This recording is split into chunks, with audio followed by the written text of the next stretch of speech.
안녕하세요. 진라이프입니다. 16세기 영국의 헨리 8세는 흑사병을 예방할 대책으로 국민들에게 생강을 먹는 것을 장려했는데요. 그로 인해 영국에서는 진저브레드, 진저에일 등 생강으로 맛을 낸 다양한 기호식품들이 이어져 오고 있습니다. 생강은 찬바람이 불어오거나 감기 기운이 있을 때 자연스럽게 생각이 나며 비싸지도 않고 쉽게 구할 수 있어 약방의 감초처럼 쓰임새가 많은 약이 되는 음식 중 하나입니다.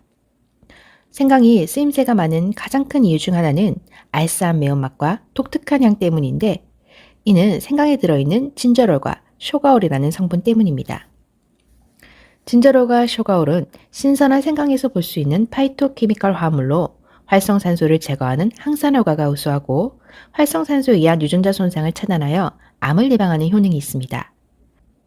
또한 대장암, 유방암, 난소암 세포들이 자살하게 만드는 세포 자살 효과와 항암제 부작용을 감소시키는 데에도 도움을 주어 미국 국립암연구소에서는 대표적인 항암식품 중 하나로 생강을 추천하고 있습니다.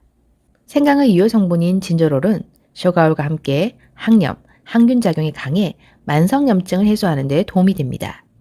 만성염증이 지속되면 고혈압, 뇌졸중, 심근경색 등 심뇌혈관 질환과 암을 일으키는 원인이 되는데, 이럴 때 생강은 염증 매개인자를 억제함으로써 만성염증을 해소하고 우리 몸의 면역세포를 증식시켜 체내 종양을 방지합니다.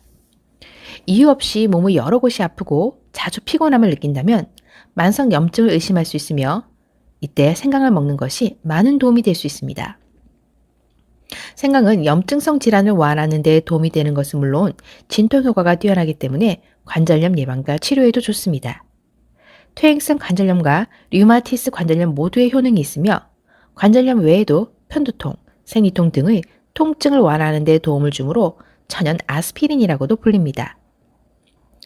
식후에 차 한 잔을 꼭 마셔야 한다면 생강차는 어떠신가요?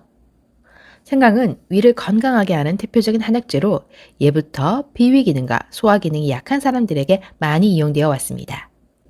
생강은 위벽을 보호하고 위액 분비를 촉진하여 소화력을 높이며, 특히 생강 속의 진저롤과 쇼가올은 발열작용을 하여 몸속에서 차한 기운이 빠져나가게 하는 데 도움이 되므로 체질적으로 손발이 냉하고 배가 차가워 만성적인 소화불량이 있다면 생강을 적극 추천합니다. 또한 구토나 메스꺼움을 가라앉혀주는 효과가 있어 심한 멀미나 임신 초기 입덧이 있는 경우에는 생강차를 섭취하는 것만으로도 증상을 완화시킬 수 있습니다. 단 임산부는 소량만 섭취하며 장복하지 않도록 해야 합니다. 또한 위험이 있는 경우 속쓰림이 생길 수 있으므로 식후에 먹는 것을 추천하며, 위궤양이 있는 경우에도 소량만 섭취하는 등 섭취 방법과 양에 신경을 써야 합니다. 예부터 냉기를 없애는 명약으로 불리는 생강은 몸을 따뜻하게 하는 효과와 양기를 푹 돋워주는 효과가 있어 감기를 예방하는 목적이나 초기 감기 증세가 나타날 때 또는 냉증 있는 사람에게 효과가 좋습니다. 몸이 차가우면 면역세포의 활동성이 떨어지는데, 이때 생강은 몸을 따뜻하게 하고 혈액순환을 도와 면역력을 올려주는 역할을 하므로 감염성 질환을 예방하는 데도 도움이 됩니다. 기관지염이나 천식 등의 호흡기 질환을 예방하는 데도 도움이 되며, 폐의 기운을 돋움으로 기침간의 증상이 있을 때 배와 함께 먹어도 좋습니다. 하지만 거의 약에 가까운 양기를 지니고 있으므로 몸이 열이 많은 사람은 장기간 섭취하지 않는 것이 좋으며, 현재 고열에 시달리고 있다면 열을 더 높일 수 있으므로 주의해야 합니다. 콜레스테롤 수치가 높은 경우에도 생강이 좋습니다. 생강의 진저롤은 혈관에 쌓인 콜레스테롤과 중성지방을 배출하여 혈액의 점도를 낮추고 염증을 제거하여 혈액순환을 돕습니다. 따라서 지방이 많은 음식을 즐긴다면 평소에 생강 초절임을 곁들이거나 식후 생강차 마시기, 음식을 조리해야 할 때 생강을 넣는 방법으로 생강을 함께 먹는 것이 혈관 질환을 예방하는 데 도움을 줄 수 있습니다. 그렇다면 몸에 좋은 생강을 보다 건강하게 먹을 수 있는 방법에는 어떤 것이 있을까요? 첫째, 생강을 얇게 썰어서 꿀에 절여두고 가정의 상비약으로 쓰세요.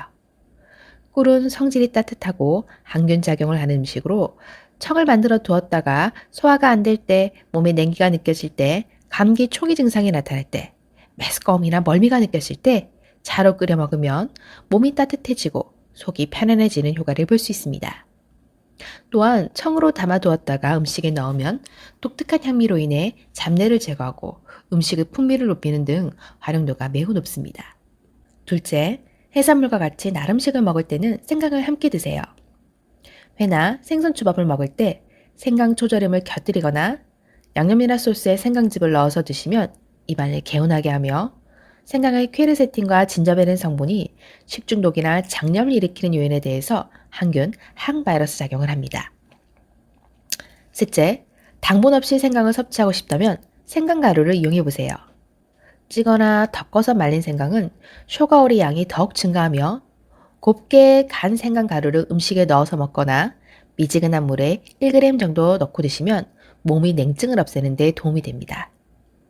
실제로 저도 생강청보다는 생강가루를 음식에 더 많이 이용하는 편입니다. 겨울철을 대비하여 생강을 대추나 계피와 함께 끓여서 설탕이 없는 수정가를 만들어 드시면 몸을 따뜻하게 데워주어 감기를 예방하고 혈액순환을 도우며 소화를 잘 되게 하고 혈당을 조절하는 데도 많은 도움을 받을 수 있습니다. 마지막으로 생강을 먹을 때는 주의해야 할 사항들이 있습니다. 생강이 감기 예방과 초기 증상에는 좋지만 고열이 지속될 때에는 열을 더욱 높일 수 있으므로 피해야 합니다. 또한 먹는 시간도 휴식이 필요한 저녁에는 숙면을 방해할 수 있으므로 활력이 필요한 아침 시간에 드시는 게 좋으며 공복보다는 식후에 드시는 것을 권장합니다. 몸에 열이 많은 체질인데 많이 먹거나 장복할 경우에는 두통이나 발진, 가슴이 답답한 증상 등의 부작용이 생길 수 있으며 심한 위염이나 위궤양이 있을 경우에도 위액의 과도한 분비로 복통이나 속의 불편함 등을 느낄 수 있으므로 적게 드시는 게 좋습니다. 생강은 혈소판 응집을 방해하고 혈액 응고를 지연시키므로 혈전 용해제를 복용 중이시거나 혈액 응고가 안 되어 치료를 받는 경우, 수술을 앞둔 경우라면 생강 섭취를 피하시는 게 좋습니다. 그리고 아주 중요한 점으로 생강에 곰팡이가 핀 경우에는 아예 먹지 않도록 해야 합니다. 생강에 핀 곰팡이에는 아플라톡신이라는 강력한 발암물질이 있으며 씻거나 도려내어도 사라지지 않는 강한 독성 물질이기 때문에 절대로 먹지 않도록 해야 합니다. 아까워도 버려주세요. 언제 먹어도 좋으나 추워질 때 먹으면 더 좋은 식품인 생강과 함께 오늘도 건강한 하루 되세요. 감사합니다.